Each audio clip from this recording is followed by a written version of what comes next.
This is Jackie from the New Media Writing Studio, tuning in just today to give you some advice, if you want to take it, on audio commenting. So audio commenting is what I'm going to be talking about in college or secondary student writing. I'm going to have some tips, some tricks. We'll get into all that later.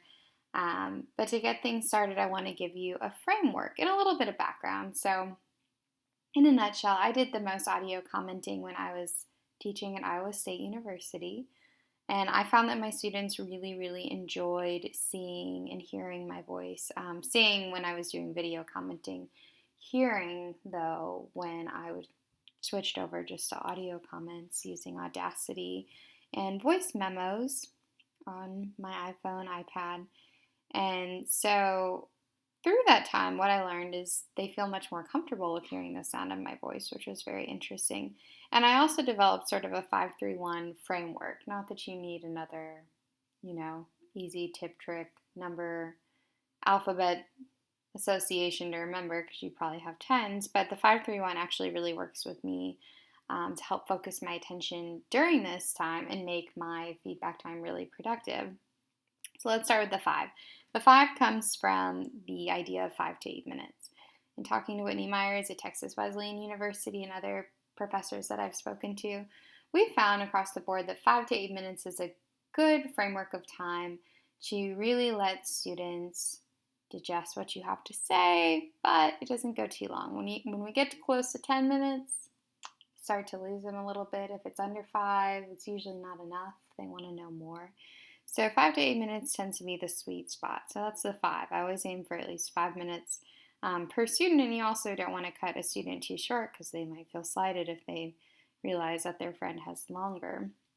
That's the 5. The 3 comes from identify 3, meaning when you look back over a paper as you would see marginal comments. So in college writing, we always have one terminal comment at the end. It's a larger big picture comment, which is kind of what you're doing with your audio commenting. And then you can make marginal comments on the page. I aim for about 2 to 3 per page so as not to overwhelm the writer. When you look back at all those comments, what you probably say in your terminal comment anyway, what are the 3 big things that the student might do to improve on the next assignment or the next revision of the assignment that you're working on together? So identifying 3, passive voice, thesis development, diction. It could be absolutely anything, but kind of giving 3 and giving nice examples to explain those points fully, not just listing them like I just did. If you're interested, you can also see an example I have for a student paper where I give examples of what I'm talking about. But that's the 3 and 3, is identifying 3 opportunities for development in the student's writing. And then the 1 in the 5-3-1 comes from one goal. So of those 3, or big picture, if those 3 are related, I clearly point out one goal that I would like to see the student work on in order to feel as though he or she is improving on the next assignment. An interesting way to kind of take this to the next level is with student feedback. They could also audio record to you how they understood the feedback you were giving them. Maybe they could problematize the goal that you set for them. Maybe they could offer up a new insight, agree with you, talk about, strategize how they're going to improve that. But the one goal at the end of it all, 5-3-1, the one goal is usually an actionable step, something that's really accessible, something that's doable, not necessarily a quick win, but something that will help the student feel satisfied. And a lot of that is based on your knowledge of the student and how they react.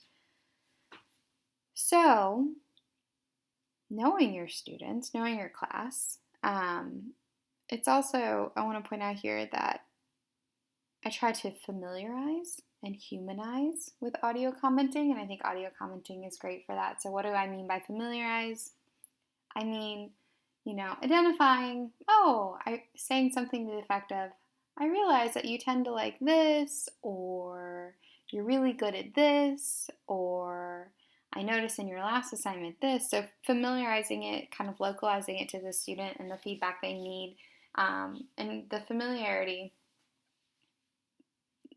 gives a sense of comfort, which is always great. So it's personally meaningful. You are giving audio feedback that speaks to them as an individual, maybe even using trigger words, meaning like exact statements from their paper or past papers or things they've said in class that can help them connect what you're saying, the paper, and the learning that they're doing in your class. Humanize, as I said a second ago, humanize really comes from this idea of when students can hear my voice, they can hear the vulnerability in my voice and the familiarity of my voice as they hear it in the classroom. So I think audio comments have kind of a humanizing component for us as teachers, as bad as that sounds. The other thing I really like about audio comments is that when you do have to force yourself to kind of step back and identify the 5-3-1, keep it under 5 or around 5 at least, no more than 8, identify 3 and take one actionable goal. That's really helpful in kind of seeing what your class needs as a whole. So how many times are you saying the same goal or same goals? Some quick tips: choose a quiet location. Be aware of clocks, air conditioners, wind, other things that make noise that you might not expect. Try testing the equipment before you start because that'll save you a lot of time in the long run. Keep the mic close. About 7 inches away is a good distance. If it's too close, you'll hear some popping, some clicking, things like that. I tend to do that a lot. And be careful of the mic noise. Starting loud can be helpful, but try not to adjust it too much throughout. That might actually hurt the students' ears, and we don't want angry students. So, that being said, thanks for tuning in today, and I will leave you with some Natasha Bedingfield goodness. These words are her own in audio form for us all to have some fun with and think about writing feedback a little bit differently. Thanks for tuning in. These words are my own. Threw some chords together. The combination D-E-F is who I am.